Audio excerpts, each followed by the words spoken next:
Hi friends, Miss Liz here.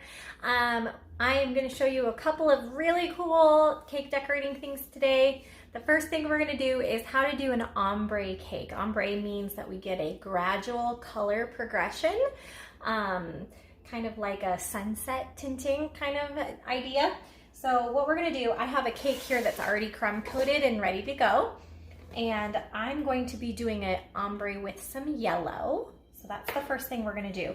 Then we're also gonna do how to make a drip for the top, and then how to do a really fun sprinkle side cake. So the first thing we're gonna do with our piping bag is we're gonna put some, I'm gonna start with the top of my cake. My color is gonna start as white, and then I'm gradually gonna transition to yellow.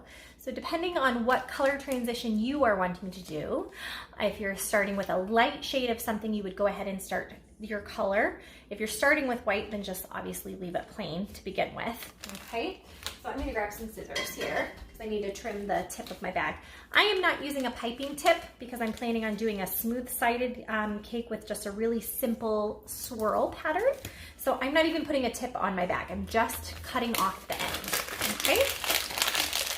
So I am only gonna put enough frosting in here to do like a couple of rings around the top of the cake. I'm not worried about doing anything fancy or smooth on the top because I'm doing a drip top, so I'm just gonna leave the crumb coat as it is on the top of my cake. And I'm just gonna do a couple of scoops here of some buttercream in my bag. Okay. Press this down just like that.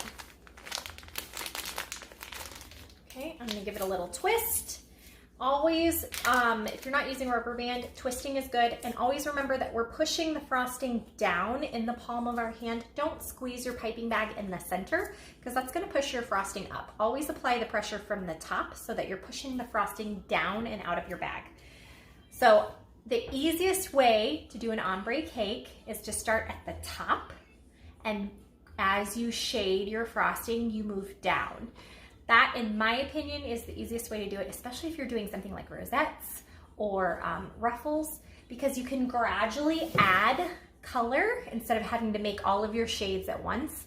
You can just continuously add color when you're working from the top to the bottom, especially for things like ruffles and rosettes, because you need to do the top first so that the layer underneath supports the layer that's already been done.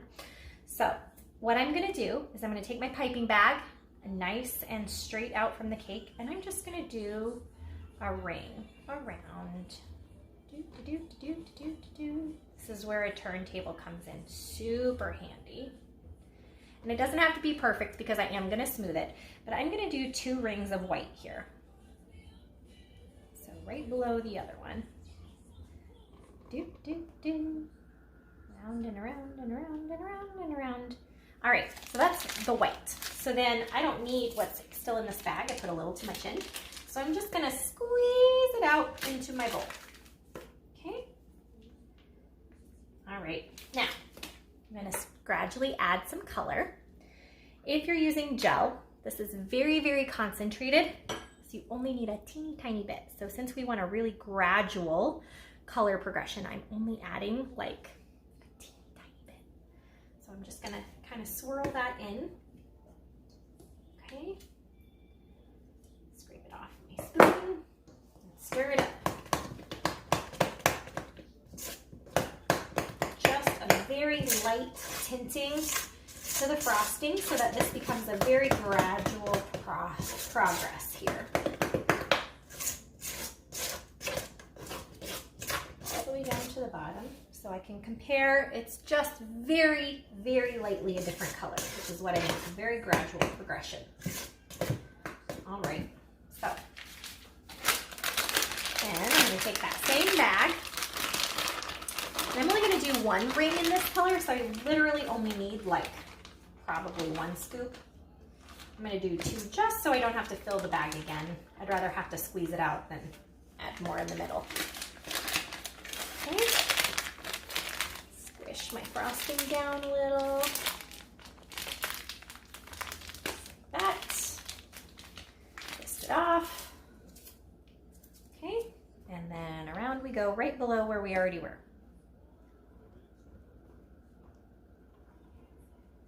Okay. And stop. And then squeeze it all out. And we're just gonna keep doing this over and over and over as we gradually progress the color. So then I wanna wipe this off. Don't put frosting in your food coloring jar. Get a napkin, wipe it off here.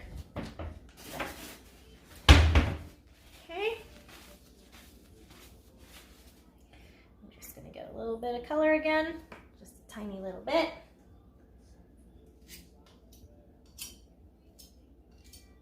Okay. A little bit brighter this time.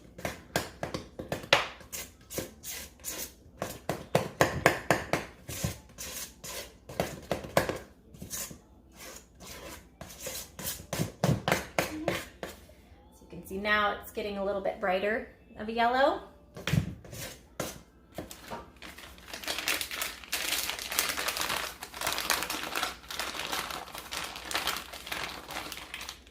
Okay.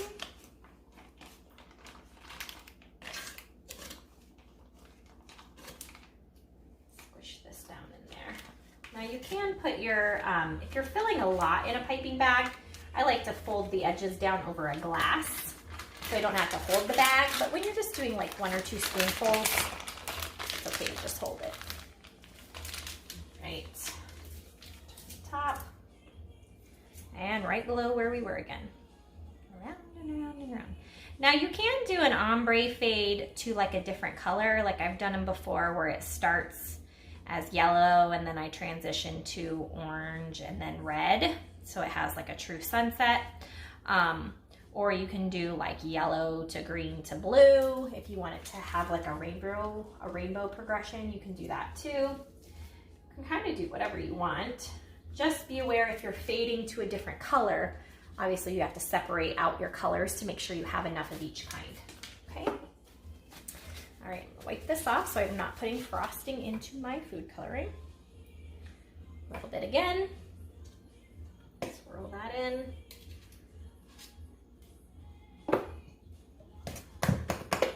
Up.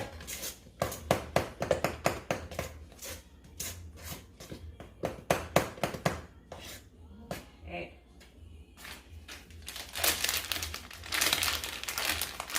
There's a lot of back and forth with this process, but it's worth it in the end. Super fun cake. This is really, really fun to do with a rosette cake, especially like on a Barbie cake where you use the cake as the skirt. Do that in a rosette with an ombre. So cool. Little girls love that. My 6-year-old, that's what we did for her birthday. We did a bell cake from Beauty and the Beast, and we had an ombre yellow skirt. So round and round and round and round.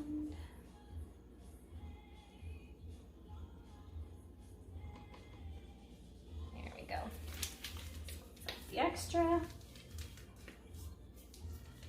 Okay. A little bit more yellow.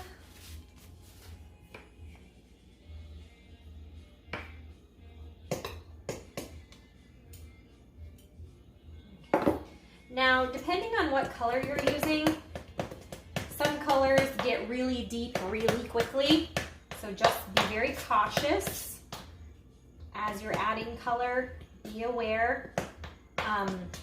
Colors like blue especially get really deep fairly quick. So just be cautious as you're adding your coloring that you're not adding too much at a time. Otherwise you're going to have a major jump in your color from nothing to, wow, that's blue. All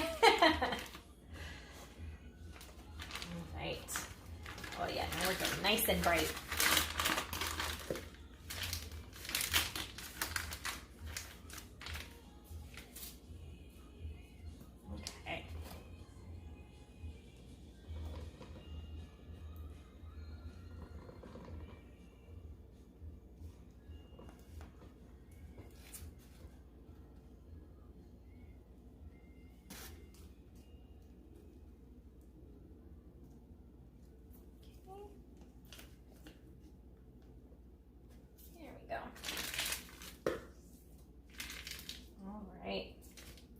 more sessions here.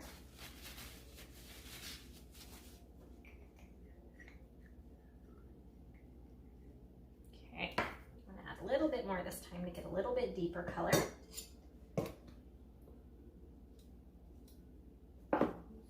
Now, since I'm doing sprinkles at the base of this cake on the sides, my last two rings here, I'm probably going to do the same color because you're not going to see the very, very bottom because of the sprinkles. But if I wasn't doing anything at the bottom, then I would continue this color progression all the way down to the base. Okay? I think this is going to be my last color change since I'm doing sprinkles.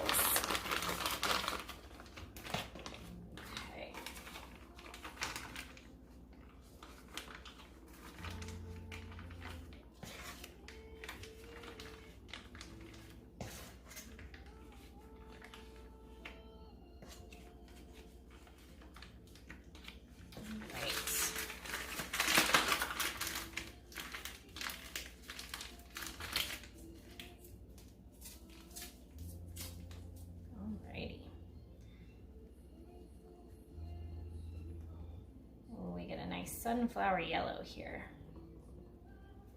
So pretty. Okay, I'm gonna do one more pass at the base.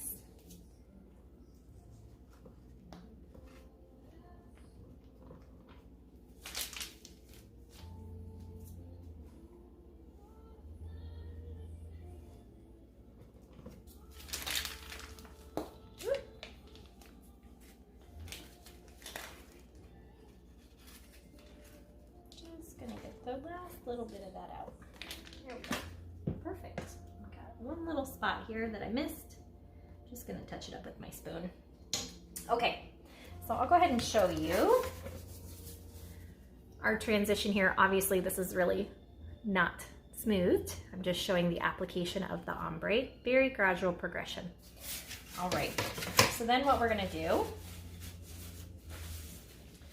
set that to the side. I'm going to use my spreader. You can either use a big spreader or a small spreader. I'm just going to show you how to do some really nice, okay, so I'm going to use my big spreader. You could use a smaller one if you want your swirl marks to be a little bit more dainty looking. If you wanted this to just be a smooth ombre finish, you would do like in our first lesson, where you go around and you smooth it. You just have to be very, very careful when you're doing an ombre that you don't have to overspread it and that you clean your spatula in between each swipe. Otherwise, you're gonna spread your color and mess up your design. If you wanna do where it has kind of a layered swirl pattern, take your spatula sideways and you're just gonna kind of use the end and go around and smooth all the way around.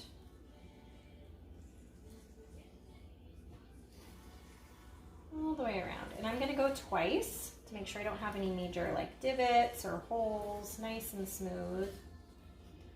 Okay, and then I'm going to scrape off my extra. Just make sure I don't have any air pockets or divots. Okay, just like that. Then I'm going to go up a level right above where I just was and do that same thing.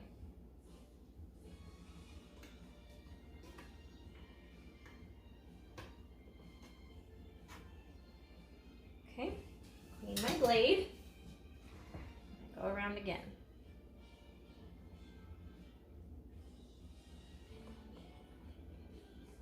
So this is giving us kind of like a track pattern, a kind of ridged swirl. Go right above where I just was. This is a super popular thing right now for people who want, especially like really simple wedding cakes. Just very, very simple, but without being completely a smooth texture. It gives it a little bit of texture depth without being overly intricate.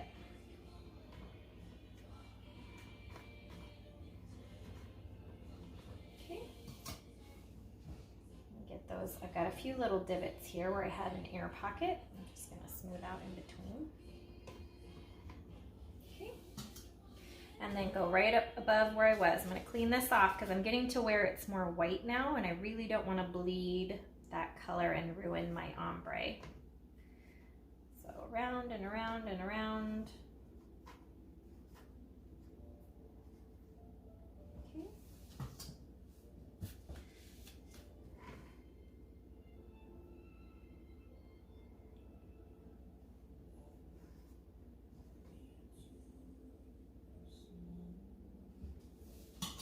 Okay, just about there.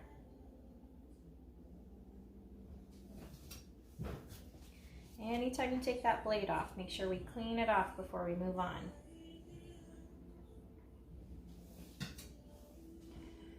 All the way up to that top edge.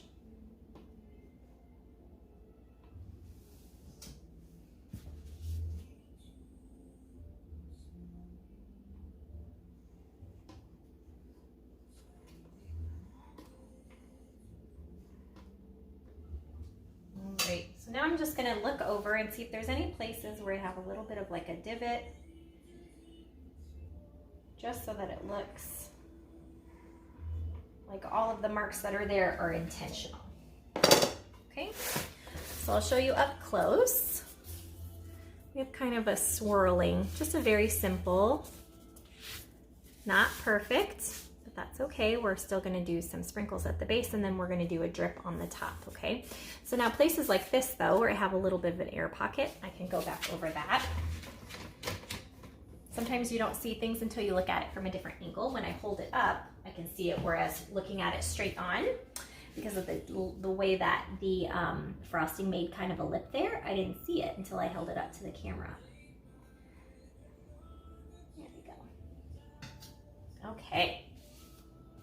So what I'm gonna do now is I'm just gonna kind of smooth over the top rim of the frosting so that when I do my drip, it has a smooth surface to run off of. So I'm just brushing the frosting onto the center of, or onto the top of the cake, so that it has more of a rounded, instead of having a lip there.